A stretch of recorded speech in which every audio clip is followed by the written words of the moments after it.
Operator, can you please open up the phone line?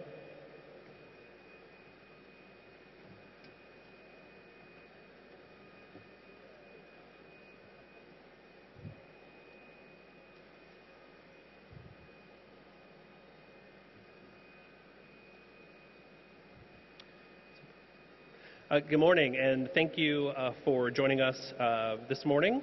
Today's speakers in order of appearance will be Rear Admiral Michael Sila, Director of the NOAA Corps and NOAA's Office of Marine and Aviation Operations, followed by Dr. Neil Jacobs, NOAA Assistant Secretary of Commerce for Environmental Observation and Prediction. And our final speaker will be Dr. Daniel Kanuski, Acting Deputy Administrator at FEMA. Their bios are available on the media sign-up table in the back of the room. Following their remarks, there will be a short question and answer section, and some of our speakers will be available after the press conference concludes for additional one-on-one interviews. Dr. Jerry Bell, the lead hurricane seasonal forecaster, is also here today and will join us for the Q&A session. The Outlook press release will be distributed to those in the room and will be available on NOAA.gov and NOAA's social media channels as they are released by Dr. Jacobs' remarks. And with that, I would like to welcome Admiral Sila. Thank you.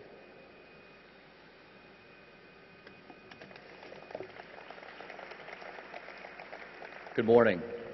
On behalf of the National Oceanic and Atmospheric Administration, I'd like to welcome you to NOAA's Aircraft Operations Center. We're proud to host this event, the 2018 Hurricane Outlook, here at Lakeland Linder Regional Airport. 1 year ago, we moved into our new home in Lakeland, on time, as promised. Gene Conrad and his team here at Lakeland Linder knew we needed to be ready for hurricane season on June 1st. They certainly delivered when we needed them most. With that move complete, we were able to meet the challenges of a very busy hurricane season. During that 2017 hurricane season, NOAA crews worked around the clock to ensure the success of every flight. Even as Hurricane Irma forced the evacuation of our families and ultimately passed over this building, we continued to meet NOAA's primary mission of saving lives. In doing so last season, NOAA flew more than 500 hours to support better hurricane forecasts and emergency response. The professionals who operate, maintain, and support the NOAA hurricane hunters you see here play a critical role in delivering accurate hurricane forecasts. But we aren't alone. NOAA is proud to work with our partners in FEMA, the Air Force and Coast Guard, as well as other federal, state, and local partners to protect lives. Our preparations are well underway to ensure we're ready for the 2018 hurricane season, and yours should be too. Again, on behalf of the NOAA Aircraft Operations Center, thank you for joining us today. And with that, I'm pleased to welcome Dr. Neil Jacobs, Assistant Secretary of Commerce for Environmental Prediction at NOAA.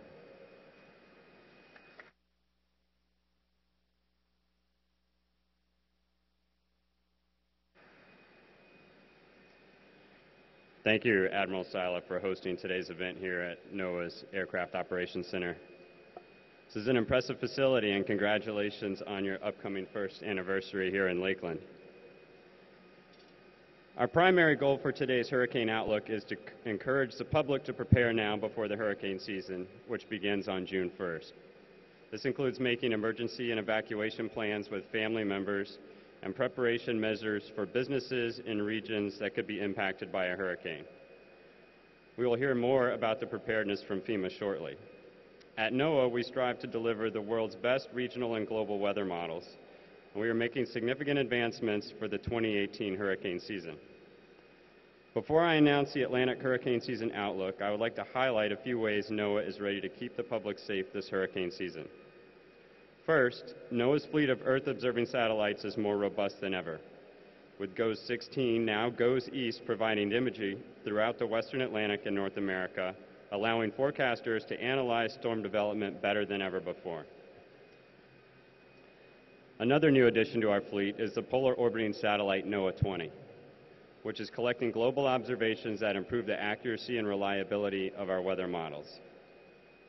It is NOAA's medium-range weather forecast that emergency managers and businesses have come to depend on when faced with a hurricane or other significant weather event.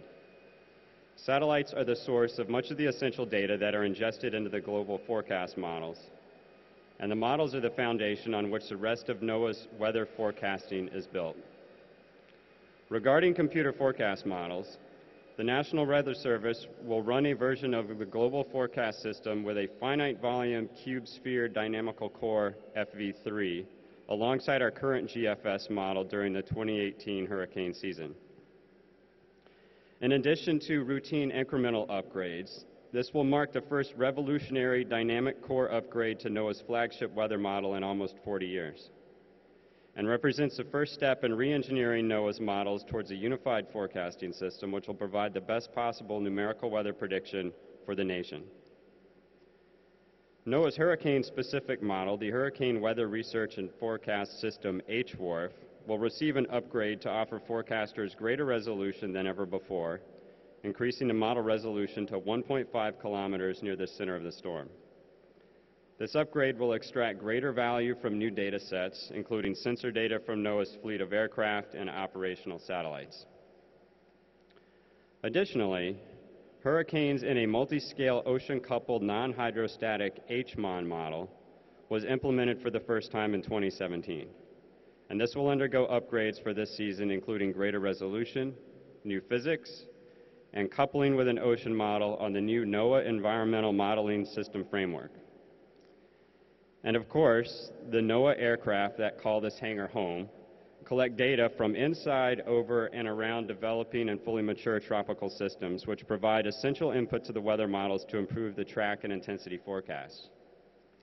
Many of the brave men and women who support these high-tech aircraft and fly these planes into the storms are here with us today. Please join me in a round of applause and appreciation for their bravery and service to our country.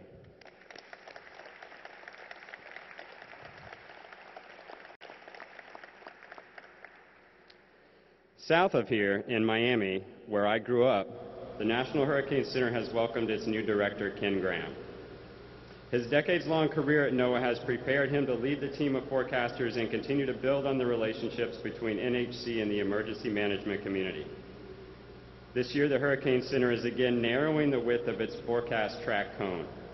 Over the past 9 years, the cone has shrunk by more than 30%, helping emergency managers and communities make more targeted decisions to support public safety.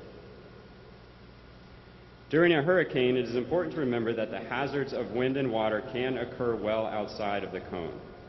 NHC's arrival time of tropical storm force wind graphic will become operational this season. This graphic displays the earliest reasonable arrival time of tropical storm force winds, at which point further preparedness activities could be hindered. A second graphic displays the most likely arrival time of tropical storm force winds. Additionally, the key message graphic will now be available on NHC's website along with other tropical cyclone products. The graphic highlights essential points about hazards and forecast uncertainty for tropical cyclones posing a significant threat to land. For a full list of new and improved services from the National Hurricane Center, please visit their homepage, hurricanes.gov. Together, NOAA's suite of sophisticated technologies from next-generation models to satellite data, along with new and improved forecast and graphical products, enable decision makers and the general public to take advantage before, during, and after hurricanes, increasing community resilience and helping to build a more weather-ready nation. I will now present the 2018 Atlantic hurricane season outlook, which includes Atlantic, Gulf of Mexico, and the Caribbean from June 1st through November 30th. We expect 10 to 16 named storms with top winds of at least 39 miles an hour. Of those, 5 to 9 will become hurricanes with top winds of at least 74 miles an hour, including 1 to 4 major hurricanes reaching Category 3 strength or higher. These numbers are based on probabilities of a 40% chance of a near normal Atlantic season, 35% chance of an above normal season, and 25% chance of below normal activity. Atmospheric and oceanic conditions that factored into this outlook include near neutral INSO with a possibility of a weak El Nino developing, near average sea surface temperatures across the tropical Atlantic and Caribbean, and a weakly warm Atlantic multi-decadal oscillation. This outlook is made possible by the work of Dr. Jerry Bell lead seasonal hurricane forecaster at NOAA's Climate Prediction Center, and his team. Dr. Bell is here today and can address questions you may have about the outlook during the Q&A session. Dr. Bell and his expert team of scientists produce this outlook based on a comprehensive set of analyses and statistical and dynamical forecast models, many of which we have recently developed but rely on decades of archived weather and climate observations.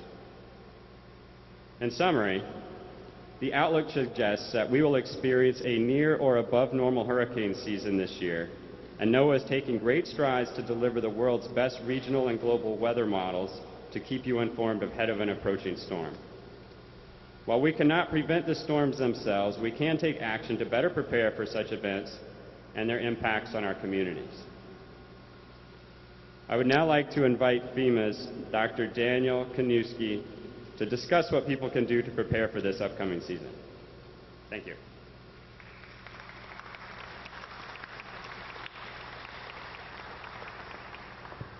Good morning, everyone. I'm Dan Kanuski. I'm the Deputy Administrator for Protection and National Preparedness at FEMA. Thank you to NOAA for hosting us today. I think we can all acknowledge the great work that the National Weather Service does, as well as NOAA and the National Hurricane Center, to prepare all of us, to alert all of us, to make sure that all of us are as knowledgeable as possible about the risks we face for the 2018 hurricane season. With that, I'd like to briefly highlight some of the actions that we are taking at FEMA in light of the 2017 hurricane season for this year. First, we conducted a comprehensive after-action review of the 2017 season that captured lessons learned and updated policies, procedures, doctrine, and programs at FEMA to make sure that we as an agency are maximally prepared. Now, based on these lessons, we also released our strategic plan recently. That's a 5-year strategic plan that sets the course for where we see FEMA in the future. The strategic plan includes 3 goals. Number 1, fostering a culture of preparedness, something we'll talk about today. 2, catastrophic readiness. 3, reducing the complexity of FEMA programs. Now, we've also updated our operational plans, streamlined and simplified some of our procedures, pre-positioned commodities in hurricane-prone areas, and recently conducted a national-level exercise simulating a mid-Atlantic hurricane strike with our federal, state, and local partners. Now, as the federal government leans forward, we're urging the public to take steps now to prepare so that when the time comes, they are empowered with life-saving skills to help speed response and recovery activities. There's some simple steps that all of us can take. Consider downloading the FEMA app.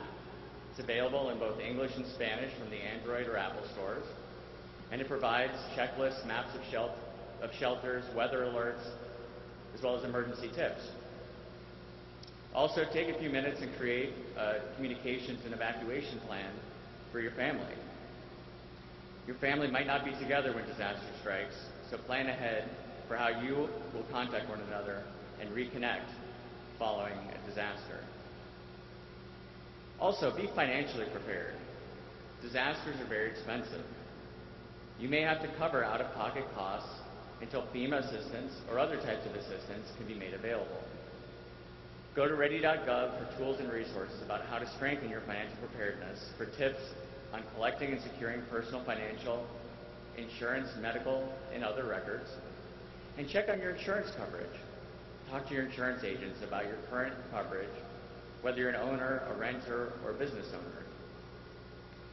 Having insurance will ensure that you will kickstart recovery far more quickly and more completely than any other type of financial assistance that FEMA can provide.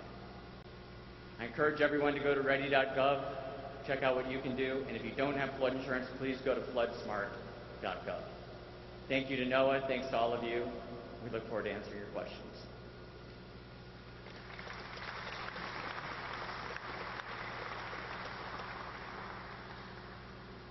Thanks again to all of our speakers. We will now start the Q&A session. We will start with any questions from reporters in the room.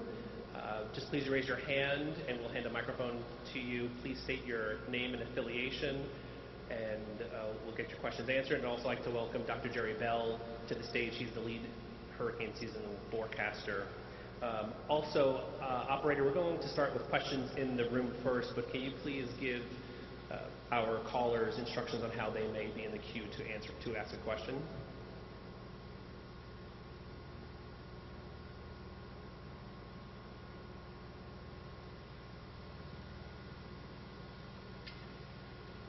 Okay.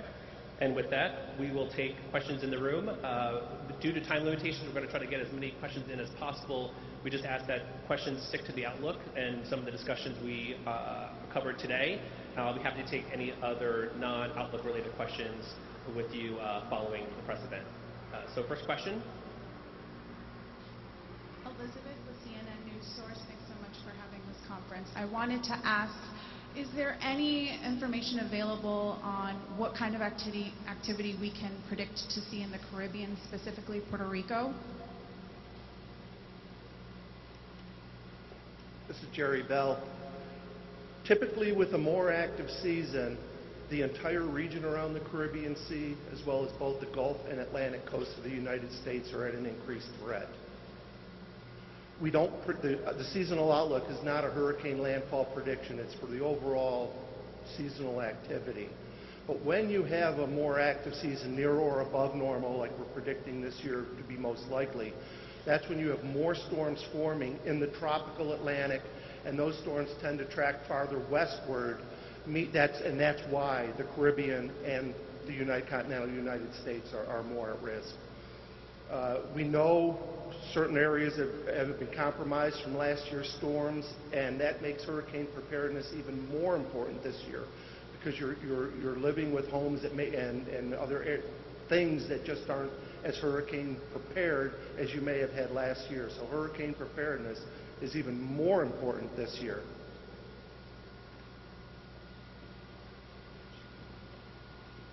Hello, Melissa Marino with News Channel 8. My question is, how does this outlook compare to other seasons in the past? I know you kind of just mentioned active season. Can you reiterate on that a little bit? Well, we're predicting 10 to 16 tropical storms. The average is 12, so that's average or above. We're also predicting 5 to 9 hurricanes. That's quite a few hurricanes. We're not expecting this season to be one of the most active on record. There's no strong climate signals saying it's going to be extremely active like last year or extremely weak. We're expecting a near average season, which means a lot of storms forming in the Atlantic, which again means this is time to start getting prepared for the hurricane season.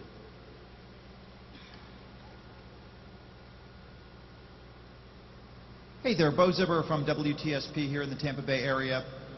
2 questions. How accurate have you been in previous years, or have you missed your mark on these types of predictions? And then number 2, can you just explain for folks who may not be meteorologists at home what some of the environmental conditions that are leading to this type prediction?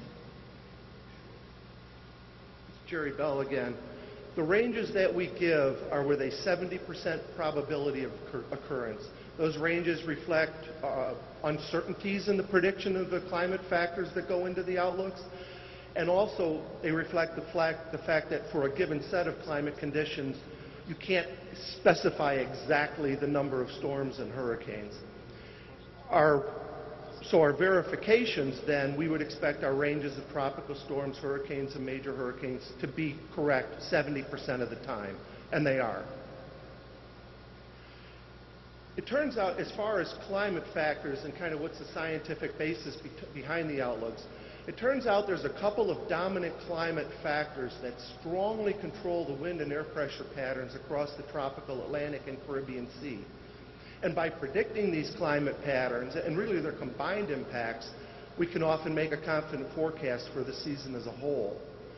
One of those climate factors is the El Nino-La Nina cycle that Dr. Jacobs mentioned. El Nino acts to increase the wind shear, which suppresses hurricanes. We might get a weak El Nino to maybe suppress the latter part of the season this year. That's an uncertainty in this outlook. Its counterpart, La Nina, like we had last year, reduces the wind shear, favors a lot more hurricanes. We don't expect La Nina this year. Another major climate factor is one that controls hurricane activity for decades at a time. Its technical name is the Atlantic Multi-Decadal Oscillation. That pattern has been in its conducive phase since 1995, and as a result, we've been seeing a lot more active hurricane season since 1995. We saw a similar high activity era back in the 1950s and 60s. So again, by predicting these climate factors through monitoring, research, tremendous use of climate models that have just evolved unbelievably, even in the last 10 years, we've gone a long ways to improving the confidence in these seasonal outlooks.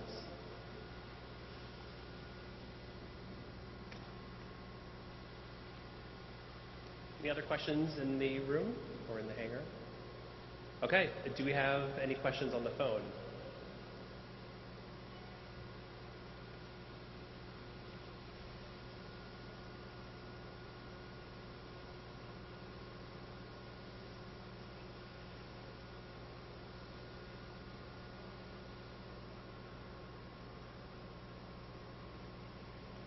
Average or below average, this year slightly above, that it only takes one, and so you could get a sense of ease that they could be counterproductive. Could you talk a little bit about that and what one hurricane can do? Could you repeat your question? You are unmuted, but you want me to place you live into the call? Lauren? Can we go to another question, operator? I'm sorry? Can you restate your question? Certainly. My question is, I've heard from experts in the past that these predictions can be somewhat misleading or lead people a false sense of security, because even in the lightest hurricane seasons, a single storm can do so much damage. Could you comment on that? Sure, this is Jerry Bell again. Absolutely, regardless of the seasonal hurricane prediction, Atlantic and Gulf Coast residents need to prepare every single year for the hurricane season, because we know hurricanes can strike in a week, in a relatively quiet year. We know, like last year, that we can get a lot of hurricanes striking in a very active season. So now is the time to start preparing for this hurricane season, because at these timescales, we simply cannot predict how many storms might actually make landfall. And it turns out that the threat from hurricanes is not just for the near coastal communities. There's over 80 million people in the continental U.S. between Atlantic coast and Gulf Coast that could potentially be impacted by a hurricane. More inland people through strong winds and inland flooding, which is a major cause of death now. So there's tens and tens of millions of people that need to heed the warning that hurricane season is coming and that you need to start preparing now.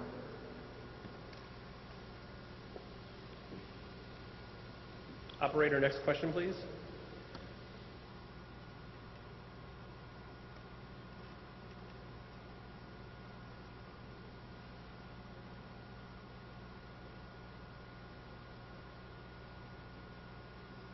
Brian Sullivan from Bloomberg News. You may go ahead. Hey, thank you. My question is simply, with the possibility of a weak La Nina, would it form in time to even have an impact on this year's hurricane season, or is it going to be too late to really have any kind of a measurable influence?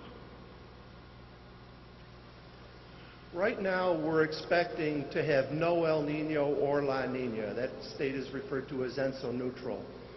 But there's a lot of uncertainty in these types of predictions with El Nino and La Nina at this time of the year. The models are suggesting, and the latest forecast from the Climate Prediction Center are suggesting, that El Nino could possibly develop later in the season. If it does develop during October-November time frame, and it develops of sufficient strength, then it could possibly shut down or weaken the latter part of the season.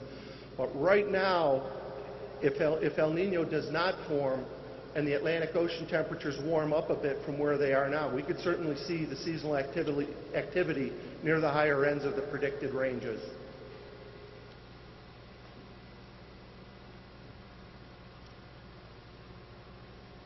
Any other questions on the phone? Okay, any other questions in the room? Okay, with that, I think we'll conclude this press conference. Thank you so much for joining. For those on the phone, if you have any follow-up questions, please call 202-740-8314 and we'll connect you with the right expert. Thank you again so much for joining.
This weekend?